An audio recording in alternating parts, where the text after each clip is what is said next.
Bismillahirrahmanirrahim. Assalamu alaikum. Our today's topic is relationship between mole and mass. In the previous video, we had discussed about the mole. When relative atomic mass of an atom is expressed in grams, it becomes 1 mole. When relative molecular mass of a molecule is expressed in grams, it becomes 1 mole. When relative formula mass of a formula unit of an ionic compound is expressed in grams, it becomes 1 mole. Our today's topic is what is the relationship between mole and mass.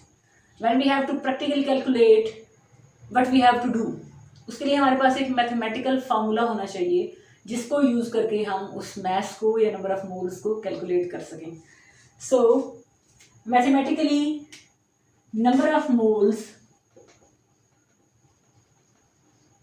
is equal to mass of a substance in grams divided by relative atomic mass or relative molecular mass of that substance. क्या मतलब? आपको याद होगा relative atomic mass is expressed as AR and relative molecular mass is expressed as MR. आपको एक substance का mass given है. For example आपसे कहा गया है कि 40 grams of sodium chloride are here. Calculate the number of moles.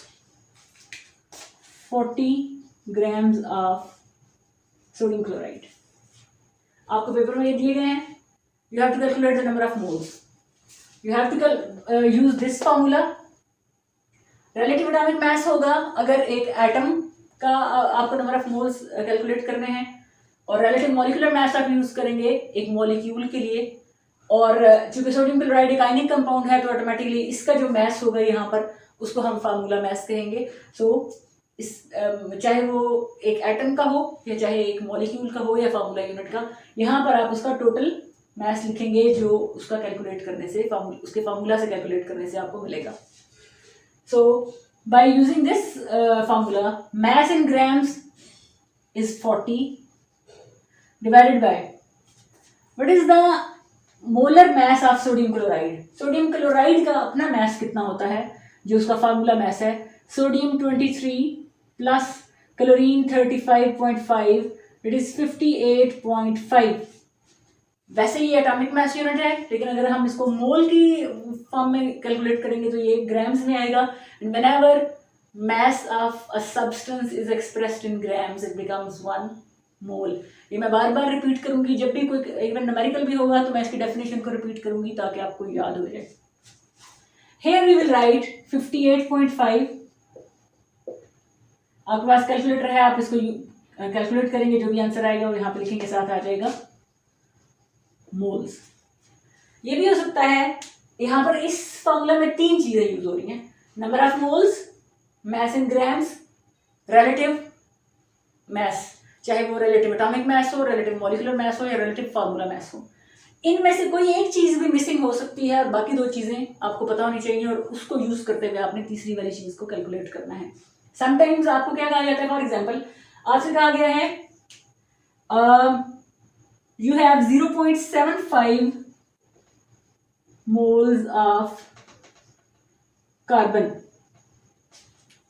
0.75 moles of carbon. How much mass of the carbon is there? अब आपको मोल्स गिवन है, आपको मास इन ग्राम्स कैलकुलेट करना है. सेम फार्मूला आप यूज करेंगे. आपको अपने जहन में लाना है कि वो कौन सा फार्मूला है जिसमें मास इन ग्राम्स भी आ रहा हो और नंबर ऑफ मोल्स भी. तो ऑटोमेटिकली यही फार्मूला आपके जहन में आएगा. आप इसी फार्मूला को यूज करेंगे, इसी तरह से इसको लिखेंगे. Number of moles is equal mass in grams divided by relative atomic mass आ जाएगा. कार्बन एक एलिमेंट है तो नंबर ऑफ मोल्स आपको गिवन है 0.75 इज इक्वल टू, इसी तरह से लिखेंगे mass in grams divided by carbon. Carbon का रिलेटिव एटॉमिक मास कितना है 12. अब आपको पता है मैथ्स में सिंपली जो चीज यहाँ पे डिवाइड हो रही है, अब आप उसको साइन ऑफ इक्वालिटी की इस साइड पे लाएंगे तो मल्टीप्लाई हो जाएगी. सो 0.75 मल्टीप्लाइड बाय 12, इधर आ जाएगा मास इसको आप मल्टीप्लाई करेंगे, जो भी आंसर आता है उसके साथ ग्राम्स आ जाएगा and it would B mass of carbon. It's so simple. इसी तरह से आप डिफरेंट कंपाउंड्स यूज कर सकते हैं। फॉर एग्जांपल अगर आपसे कहा जाता है कि आप कैलकुलेट करें 45 grams of phosphoric acid H3PO4, calculate the number of moles of 45 grams of phosphoric acid। Same formula आप यूज करेंगे, इधर लिखेंगे number of moles is equal to 45 grams, जो मास इन ग्राम्स आपको गिवन है, divided by relative molecular mass of phosphoric acid.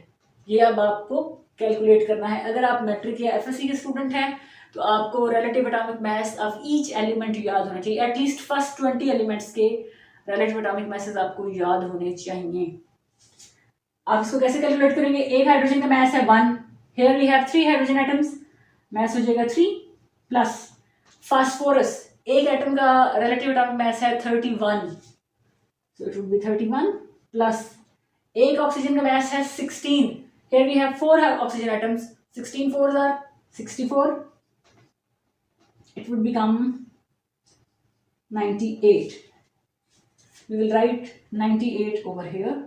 इसको आप divide करेंगे 45 पे 98 को, जो भी आंसर आपका आता है उसके साथ आप लिखेंगे मोल्स।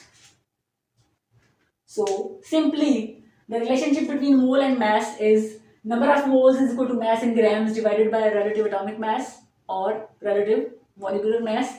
और इसमें समटाइम्स आपको नंबर ऑफ मोल्स गिवन होते हैं, आपको मास इन ग्राम्स कैलकुलेट करना होता है, and sometimes mass in grams is given and you are asked to calculate the number of moles। but the most important thing in this numerical is that आपको relative atomic masses of elements याद होने चाहिए, otherwise आपके पास कोई तरीका नहीं है इनको कैलकुलेट करने का। Hopefully got it. इंशाल्लाह नेक्स्ट वीडियो में मुलाकात होती है। अल्लाह हाफिज़।